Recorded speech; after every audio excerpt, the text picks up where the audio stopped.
देखो बेटा, हम पिछले स्टूडेंट से 6 प्रैक्टिस पेपर सोल्व कर चुके हैं। आज हमारे पास सोल्ड है, लेकिन हम इसको अनसोल्ड के तरीके से करेंगे। ठीक है, ध्यान देना सही बच्चे। तो पहला क्वेश्चन है कि देखिए, आपके देश पर, ठीक है, हमारे भारत देश पर विदेशी आक्रमण बहुत काफी लंबे समय से होता रहा है ना। जो विदेशी आक्रमण की बात करते हैं तो कहते हैं कि 636 ईस्वी से शुरू हो गया था। 712 पर सिंध प्रांत पर कब्जा कर लिया गया था, ठीक है ना। लेकिन उसके बाद भी क्या हुआ था, जब मुगल काल था तो आपको पता है कि ब्रिटिश से लोग आए थे जिन्होंने लगभग 200 साल तक राज किया। अब हमें अंग्रेज याद है ना, लेकिन सर 1498 में तो पुर्तगाली नाविक आया था कि पुर्तगाली नाविक, जिसका नाम क्या था, वास्को डी गामा, ठीक है। वो तो 1600 में आए थे। 1507-8 में तो इन्होंने गुजरात के लगभग क्षेत्र पर, गुजरात जो समुद्री तट हमारा ये वाला एरिया लक्षद्वीप, यहाँ पर इन्होंने पुर्तगालियों ने कब्जा भी कर लिया था। 1509 तक तो इन्होंने इस क्षेत्र पर कब्जा भी कर लिया था, लेकिन इनकी बातें नहीं होती ना। ऐसे ही क्या था, फ्रांसीसी भी आ गए थे, फ्रांसीसी भी आ गए थे बेटा, ठीक है। 1664 में इन्होंने भी अपनी फैक्ट्री लगा दी थी यहाँ पर। 1664 में स्पेनिश भी आए थे, डच भी आए थे। 5 प्रकार की जातियां हमारे देश में, यानी 5 यूरोपियन देश हमारे देश में व्यापार करने के लिए आए थे। लेकिन धीरे धीरे हमारी स्थिति देखकर उन्होंने हम पर क्या कर लिया, कब्जा कर लिया है ना। हमें अपने एक तरीके से गुलाम बना दिया। तो यहां से और यहां तक का जब हम सफर देखते तो बहुत सारे देशों के बारे में हमें विवरण मिलता है, जानकारी मिलती है। क्वेश्चन ये है, मैं क्वेश्चन पर आता हूं, समझ में आ जाएगा किसके ऊपर है। यानी कि कोई ना कोई विदेशी देश के ऊपर बात हो रही होगी ना, किसी विदेशी देश के ऊपर बात हो रही है। देखिए बेटा, भारत की स्वतंत्रता के बाद, भारत की स्वतंत्रता के बाद, यानी भारत आजाद हो गया, उसकी स्वतंत्रता के बाद ही पांडिचेरी, जिसको बेटा आप पुदुचेरी के नाम से भी जानते हैं, माही कालीकट, ये हम आजादी के बाद भी जो फ्रांसीसी जो थे ना, उन्होंने इस पे कब्जा किया होता बेटा, इन्होंने छोड़कर जाने को तैयार नहीं थे, ठीक है। लेकिन जब इनको पावर बढ़ती नजर आई तो 1954 में इनको हमें सौंप कर ये चले गए। तो फ्रांसीसी जो थे ना बेटा, पांडिचेरी माही कालीकट पर इनका कब्जा था और 1954 में ये छोड़कर गए। क्वेश्चन ये है कि भारत की आजादी के पश्चात भी पांडिचेरी, माही कालीकट, यनाम, चंद्रनगर जैसे स्थान किसके अधिकार में थे? आजादी के बाद किसके अधिकार में थे बेटा? फ्रांसीसी। समझ में? फ्रांस की क्रांति के बारे में आप जानते हो ना, कब हुई थी? 1789 में। 1789 में फ्रांस की क्रांति हुई थी। तो किन पे था? पांडिचेरी, माही कालीकट, चंद्रनगर पर। ये तो था फ्रांसीसी बात है। गोवा पर भी कब्जा जमाए हुए थे, कौन है? पुर्तगाली, ठीक है। गोवा कब आजाद कराया हमने? 1961 में। 1961 में। तो देखिए, सिर्फ अंग्रेज गए थे। पॉइंट क्या है? अंग्रेज गए थे, फ्रांसीसी, पुर्तगाली नहीं गए थे। वो जिस अधिकार, जो क्षेत्र पे जिनका अधिकार था, वो वहीं पर बसे हुए थे। इसके बाद जो हमने उनको यहाँ से खदेड़ा, भागो भाई यहाँ से, बहुत तुमने बर्बाद कर दिया हमने, है ना। तो क्वेश्चन समझ में आया बेटा? अरविंद घोष और बारिंदर घोष पर कौन सा मुकदमा चला? यहाँ पर बेटा अरविंद घोष और बारिंदर घोष, अरविंद घोष और बारिंदर घोष। बात है बेटा 1908 की दौर की, 1908 के समय की बात है, सन 1908 की। क्या हुआ था? मुजफ्फरनगर है, आपको पता है यूपी में है। इसके जज पर क्या था? इसका एक जज था मुजफ्फरनगर में, जज जो बड़ा होता था, अंग्रेज अधिकारी, उसको मारने का प्रयास किया था। उस पे बम से उसको मारने का प्रयास किया था। तो उसी के दौरान जो है वो कहां पर? वो अलीगढ़ षड्यंत्र केस के नाम से इसको जाना जाता है। अलीपुर षड्यंत्र केस है, अलीपुर षड्यंत्र केस। उस केस से ये कहा गया है कि अरविंद घोष और बारिंदर घोष पर कौन सा मुकदमा चला? तो इस पर अलीपुर षड्यंत्र केस चला। क्या था कारण? मैंने आपको बताया कि जज का मारने का प्लान था, उस पर इन पे मुकदमा चलाया गया था। अगला है इकोनॉमिक हिस्ट्री ऑफ इंडिया। पहले भी क्वेश्चन आ चुका बेटा। एक रमेश चंद्र किस देश ने चीन के लिए खुले द्वार की नीति अपनाई? चीन के लिए खुले द्वार की नीति किसी ने अपनाई थी भाई? अमेरिका ने। खुले द्वार की नीति किसने अपनाई? अमेरिका ने। अमेरिका के बारे में आप जानते ही हो, अमेरिका आजाद हुआ बेटा 1776 में। कब हुआ था ये? 1776 में। अमेरिका का जो संविधान लागू हुआ बेटा 17 ठीक है ना, ये 1789 1779 में फ्रांस की क्रांति हुई थी ना, उसी दौरान यहाँ पर क्या हुआ था? अमेरिका का संविधान लिखा गया था। पहला देश जिसने संविधान लिखा कौन सा था? अमेरिका। पहला देश जो था जिसने संविधान लिखा। अमेरिका में राष्ट्रपति बेटा कितने वर्ष के लिए बनता है? 4 वर्ष के लिए। अधिकतम कितने समय तक राष्ट्रपति बन सकता है? कितने टर्म तक? केवल 2 बार ही वहां पर क्या हो सकता है? राष्ट्रपति बन सकता है। समझ में आया? वर्तमान में अमेरिका के राष्ट्रपति कौन है बेटा? कौन है? बाइडन। ठीक है ना, जॉन बाइडन जो है इसके क्या है? राष्ट्रपति। ठीक है, इससे पहले कौन थे आपको पता ही होगा? Donald Trump. ये अमेरिका के बारे में हमने पढ़ लिया। ठीक है, अमेरिका कब आजाद हुआ था और कब इसका संविधान लिखा गया, और फ्रांसीसी क्रांति के बारे में भी हमने पढ़ लिया, और अरविंद घोष और बारिंद्र घोष पर अलीपुर षड्यंत्र केस जो था बेटा, इन पे कौन सा मुकदमा दर्ज हुआ? अलीपुर षड्यंत्र केस। ये आपका क्वेश्चन था। इसके बाद क्वेश्चन बेटा आपको पता ही होगा, हड़प्पा नगर स्थान का 1921 में उत्खनन किसने किया था? दयाराम साहनी ने। दयाराम किसके नेतृत्व में? जॉन मार्शल के नेतृत्व में। किसके नेतृत्व में बेटा? जॉन मार्शल के नेतृत्व में। कब किया गया था? 1921 में। 1921 में। बांगर व खादर किस प्रकार की मृदा के प्रकार हैं? Very good. बांगर व खादर। बांगर व खादर किससे मिट्टी के प्रकार है बेटा? ये जलोढ़। एक बार यहाँ पर फिर वही क्वेश्चन आपके राइज होते हैं कि भारत में पाए जाने वाली मिट्टी, भारत में पाए जाने वाली मिट्टियों के प्रकार बताइए। एक बार फटाफट से हमें मिट्टियों के मैप को कवर कर लेते हैं कि भारत में किस किस प्रकार की मिट्टी कहाँ कहाँ किस किस क्षेत्र में पाई जाती है। ठीक है, समझ में आई बेटा? भारत में किस किस प्रकार की मिट्टी कहाँ कहाँ पाई जाती है, एक बार हम इससे को मैप के जरिए हम देख लेते। ठीक है, ये आपका बेटा ऊपर वाला जो हिस्सा है, ये कुछ हिस्सा, ठीक है, ये कुछ हिस्सा और ये वाला हिस्सा बेटा आपका कैसा कहलाएगा? पर्वतीय मिट्टी। कैसे कहलाएगा? ये पर्वतीय मिट्टी का। पर्वतीय मिट्टी का समझ में आया बेटा? पर्वतीय मिट्टी का यहाँ से ये वाला हिस्सा जो है बेटा, ये वाला हिस्सा ए, इसके बस यहाँ तक ए, जो मैं ये लाइन ड्रॉ कर रहा हूँ यहाँ पर कुछ हिस्से पर। ठीक है, और यहाँ से और कुछ हिस्सा इतना, ये जो होगा आपका ये होगा बेटा जलोढ़ मृदा का। कौन सा होगा? ये जलोढ़ मृदा का। कौन सा होगा? ये जलोढ़ मृदा या मिट्टी। ये वाला जो हिस्सा होगा बेटा, ये वाला जो हिस्सा होगा कैसा होगा? ये शुष्क। शुष्क भी आ सकता है बेटा। कैसा आ सकता है? शुष्क भी आ सकता है। हमारे रेतीली मिट्टी का भी आप ग्रहण कर सकते हो। रेतीली मृदा या बेटा शुष्क मिट्टी, सूखी मिट्टी। सूखे कैसा होता है? रेती होता ना, समझ में आया? ऊपर क्या होगा बेटा?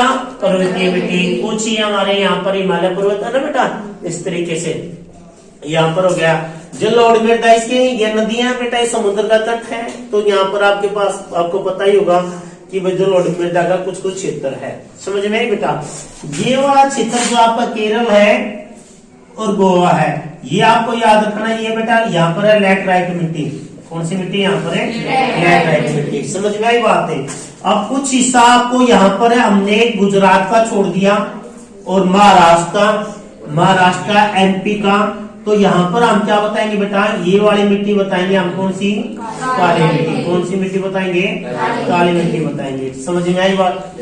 लाल और पीली दोनों को एक तरीके से दिखा सकते हो आप, लाल और पीली। कुछ हिस्से में भी बेटा, कुछ यहाँ पर भी है, लाल और पीली मिट्टी, लाल और पीली मिट्टी। तो यहाँ पर कौन सी होगी, लेटराइट मिट्टी होगी, ठीक है। यहाँ पर कौन सी होगी, काली मिट्टी होगी।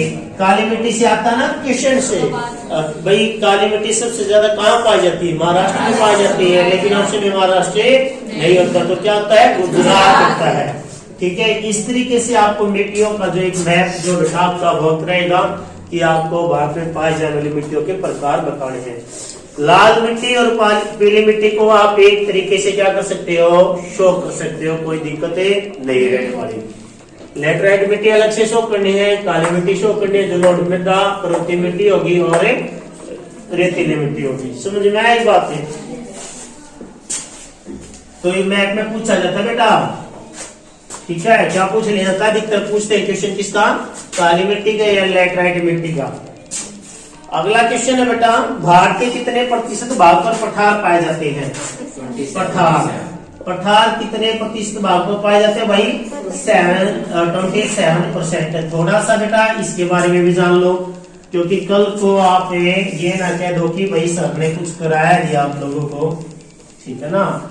थोड़ा सा इसके बारे में भी थोड़ा सा क्या होना चाहिए, पता होना चाहिए भाई कि पठार के क्षेत्र कौन कौन से हैं, ठीक है। पठार के क्षेत्र कौन कौन से हैं। इधर आओगे आप, इधर आओगे तो आपको बताना पड़ेगा कच्छ का पठार। क्या बताना पड़ेगा बेटा, कच्छ का पठार। इधर बताओगे महाराष्ट्र और कुछ हिस्सा गुजरात का, कुछ एमपी का, लेकिन कर्नाटक का बताओगे तो यहाँ बताओगे दक्कन का पठार। किसका पठार है, दक्कन का पठार, दक्कन का पठार। समझ में आई बात है। इधर बताओगे ये दिल्ली से थोड़ा नीचे उत्तर प्रदेश का कुछ हिस्सा बताओगे, यहाँ बताना पड़ेगा आपको बुंदेलखंड का पठार। समझ में आ रही बेटा। थोड़ा से इधर चलोगे, छत्तीसगढ़ है और कुछ हिस्सा झारखंड का, ठीक है, कुछ हिस्सा बिहार का लोगे तो यहाँ बताओगे छोटा नागपुर का पठार, छोटा नागपुर का पठार। समझ में आ रही बेटा बातें। कुछ हिस्सा यहाँ बताओगे तो आप बताओगे, इस हिस्से में बताओगे भाई मालवा का पठार, मालवा का पठार। कुछ हिस्सा यहाँ का बताओगे तो बताओगे बुंदेलखंड या बघेलखंड का पठार। इधर बताओगे बेटा थोड़ा सा, इधर आपका पता है कि आपका क्या है, चेन्नई है, तमिलनाडु आता ना बेटा, तमिलनाडु का हिस्सा आंध्र प्रदेश का है। यहाँ आप बता सकते हो ये कर्नाटक के पठार में दक्कन का पठार ही हो जाएगा। बस ये इंपॉर्टेंट है, इतना ही मान के चलिए, ठीक है। अब बात आ जाती है सर पठारों को लेकर, पठारों को लेकर सबसे बड़ा पठार है बेटा तिब्बत का पठार। कौन सा है, तिब्बत का पठार सबसे ऊंचा पठार मान सकते हो, तिब्बत, ठीक है, तिब्बत का। भारत की बात करेंगे तो भारत का सबसे बड़ा पठार है दक्कन का पठार। और छोटे की बात करेंगे तो जिसमें छोटा ही है उसका नाम बता देंगे, छोटा नागपुर का पठार। समझ में आ रही बात बेटा, पठार होते हैं, ठीक है। पहाड़ों और पठारों में आपको अंतर समझना होगा बेटा, पहाड़ों व पठारों में अंतर आपको खुद से ही समझना, मैं नहीं बताता इसके बारे में आपको, ठीक है। पठार क्या होते हैं, पहाड़ क्या होते हैं, समझ में आएगी बेटा। मिट्टी भी होगी, पठार भी होगी, क्लियर ये बात है। थोड़ा सा और मैं आपको बता देता हूं इसके बारे में कि देखिए क्या है कि एक तो हमारा ये अंतिम पॉइंट है बेटा यहाँ पर है, और एक हमारा अंतिम पॉइंट ये है ना। हमने बताया था, इसके पॉइंट भी बताए थे मैंने आप लोगों को, इनको 9th क्लास को सेपरेट में बताया था कि अंडमान निकोबार द्वीप समूह में मध्य अंडमान में हमारा अंतिम पॉइंट है, जिसको आपने क्या कहा बेटा, इंदिरा पॉइंट, ठीक है। ऊपर की तरफ जाएंगे तो 37 डिग्री 6 से हम कहेंगे कि इंदिरा काल बेटा, कौन सा कहेंगे, इंदिरा काल। इधर की बात करेंगे तो हम कहेंगे अरुणाचल प्रदेश में यहाँ पर बेटा वालांगू, कौन सा है वालांगू, ठीक है। और इधर कहेंगे तो सरक्रिक, कौन सा कहेंगे सरक्रिक, कचकेरन में, कचकेरन में क्या है सरक्रिक, जो हमारा अंतिम पॉइंट है, समझ में। यहाँ हमारा हिस्सा शुरू हो जाता है 68 डिग्री 4 से लेकर, और यहाँ अंतिम हमारा पॉइंट आता है 97 डिग्री 25 पे, और ये कितना है 37 डिग्री 6 से, और ये कितना है 8 डिग्री 4 से।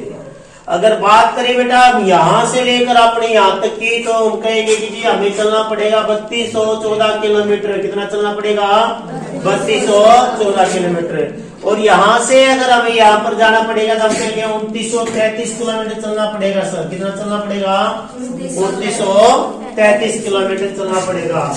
अगर कोई हमसे पूछेगा, अगर कोई हमसे पूछता है टोटल बाउंड्री जो हमारी वाटर से अटैच है, तो हम कहेंगे सर 7516.6 किलोमीटर, कितनी 7516 यानी 7516 किलोमीटर। अगर खाली ये किसके साथ है बेटा, ये हमारे केंद्र शासित प्रदेशों को मिलाकर है, इसको मिलाकर ये केंद्र शासित प्रदेशों को मिलाकर हमारी लैंड बाउंड्री जो वाटर बाउंड्री इतनी है, तटीय क्षेत्र है। क्या बोल सकते हैं आप इसको, तटीय क्षेत्र हमारा कितना है ये है। अगर कोई आपसे पूछे कि भाई केंद्र शासित प्रदेश हमने हटा दिया, बताइए अपने राज्यों की बाउंड्री बताइए, तो हम कहेंगे सर 6100 किलोमीटर है। इतने बेटा 6100 किलोमीटर। जब इतनी बात ही हम लोग कर रहे थे, एक नंबर का भी क्वेश्चन आता है कि बताइए भारत का कुल क्षेत्रफल कितना, 32,87,263 वर्ग किलोमीटर, ठीक है बेटा। आप हमारे हरियाणा में बैठे हैं, थोड़ा हरियाणा के बारे में भी जान ले। 44 से 212 किलोमीटर वर्ग, ठीक है, ये हमारे हरियाणा का गिराजेगा। हो गया बेटा ये थोड़ी सी बेसिक। देखिए थोड़ा सा समय में ज्यादा लेता हूँ, इसलिए लेता हूँ कि भविष्य में आप लोग इन क्वेश्चनों से जब आपका सामना हो तो आप लोग घबराए ना, आपको पता हो कि पठार कहाँ कहाँ हमारे हैं, मिट्टियां कौन कौन सी किस क्षेत्र में है, और हमने बांध भी पढ़े कि बांध हमारे किस किस क्षेत्र में हम पढ़ चुके हैं। प्रमुख पतन भी हम करवा चुके हैं मैप के मीडियम से, कि मैप में ही प्रमुख पतन भी पूछे जाते हैं। अगर आप लोग कभी भूल भी जाए तो हम नहीं रहेंगे तो इसमें वीडियो हमारी चलती रहेगी, है ना, तो आप उस माध्यम से देख सकते हैं। ये प्रयास है कि हर बच्चे तक पहुंच जाए नॉलेज। अगली बात करते बेटा पठार हो गए, लिखिया होगी। अगला क्वेश्चन है कि 14वीं शताब्दी में दिल्ली में सिरी फोर्ट क्षेत्र में हौज खास का निर्माण किसने करवाया था? तो यहाँ पर इल्तुतमिश दिया गया है। इल्तुतमिश वैसे इतिहासकार इसको मानते नहीं, इल्तुतमिश से इसको मानते नहीं, वो मानते हैं अलाउद्दीन खिलजी को। अलाउद्दीन खिलजी को मानते हैं कि जिसने सिरी फोर्ट सिरी फोर्ट का निर्माण किया, यानी कि हौज खास का जिसने निर्माण किया, हौज खास का ही दिल्ली में बेटा, ठीक है। तो कहीं से आपको अलाउद्दीन खिलजी मिल जाएगा और इल्तुतमिश भी मिल जाएगा। इल्तुतमिश आपकी बुक में है तो आपको किस पे जाना है, इल्तुतमिश पे जाना, ठीक है। किस पे जाना बेटा, इल्तुतमिश। इल्तुतमिश के बारे में थोड़ा सा बता दूं तुम्हें। मोहम्मद गोरी आया था हमारे देश में, आया था ना, मोहम्मद गोरी। मोहम्मद गोरी अपने साथ एक गुलाम को लेकर आया था। किसको लेकर आया था? एक गुलाम को लेकर, उसने खरीदा था उसको और अपने दास गुलाम को लेकर आया था, जिसका नाम कुतुबुद्दीन ऐबक था। क्या नाम था जिसका? कुतुबुद्दीन ऐबक, गुलाम वंश, ठीक है, कुतुबुद्दीन ऐबक। समझ में आई? इसका दामाद कौन है? ये इल्तुतमिश है बेटा, इल्तुतमिश। कुतुबुद्दीन का दामाद कौन है? इल्तुतमिश है।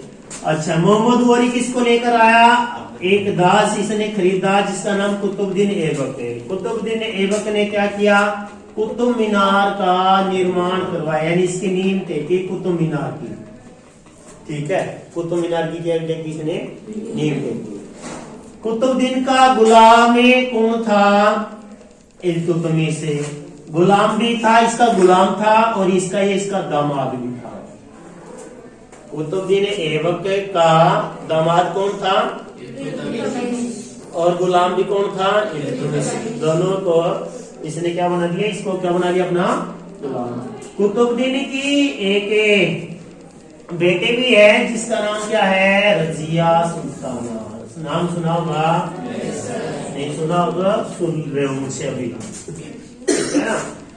तो ये कुतुबुद्दीन ऐबक ने जो कुतुब मीनार का निर्माण करवाया था, तो पूरा किसने किया? क्वेश्चन ये आता है, इल्तुतमिश ने।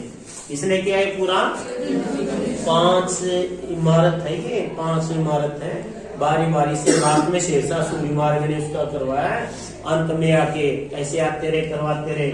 इल्तुतमिश ने इसका निर्माण का पूरा कार्य करवाया, ये कहा जाता है। लेकिन उसके बाद 5 मंजिला है, बारी बारी से जो शासक बनते रहे उन्होंने थोड़ा थोड़ा उस पर ध्यान देता रहा। लेकिन नाम इसका है क्योंकि ये क्या था? इसका दामाद था। 2.5 दिन का झोपड़ा, 2.5 दिन का झोपड़ा, एक मस्जिद है, वो भी किसने बनवाई थी बेटा? कुतुबुद्दीन ऐबक ने। किसने बनाई थी? कुतुबुद्दीन। इल्तुतमिश को कहा जाता है गुलामों का गुलाम। क्या कहा जाता है इसको? गुलामों का गुलाम। क्यों? ये इसका गुलाम, ये इसका गुलाम, तो गुलाम मो का गुलाम कहला जाता है इल्तुतमिश से। तो मोहम्मद गोरी के बारे में आपको पता ही है, पहले मैंने बता चुका हूँ। इसे अपने साथ एक गुलाम लेकर आया था, जिससे क्या किसकी नींव रखी गई थी? गुलाम वंश की। किसकी बेटा?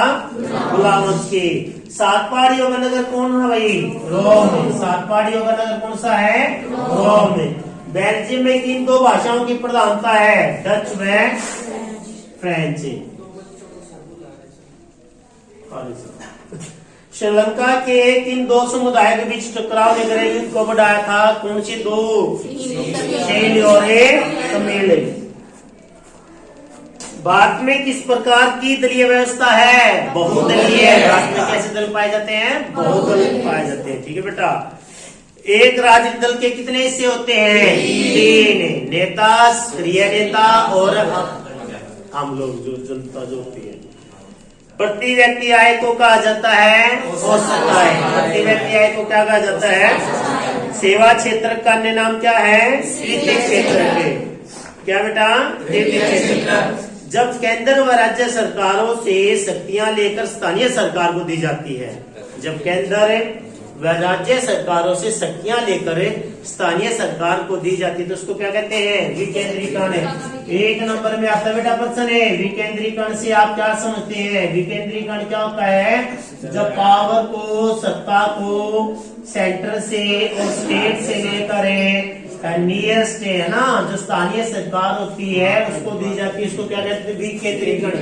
केंद्र का मतलब क्या होता है? सेंटर है। सेंटर से क्या करना? हटा देना, है ना, विस्थापित कर देना, यानी इसको बांट देना। तो ये आज हमने पढ़ा बेटा स्टूडेंट से। ठीक है, इसके बारे में हमने पठार और भूमियों के बारे में पढ़ लिया और अलग से जानकारी हमने ली। तो आपने इसकी प्रैक्टिस घर पे करनी है। ओके।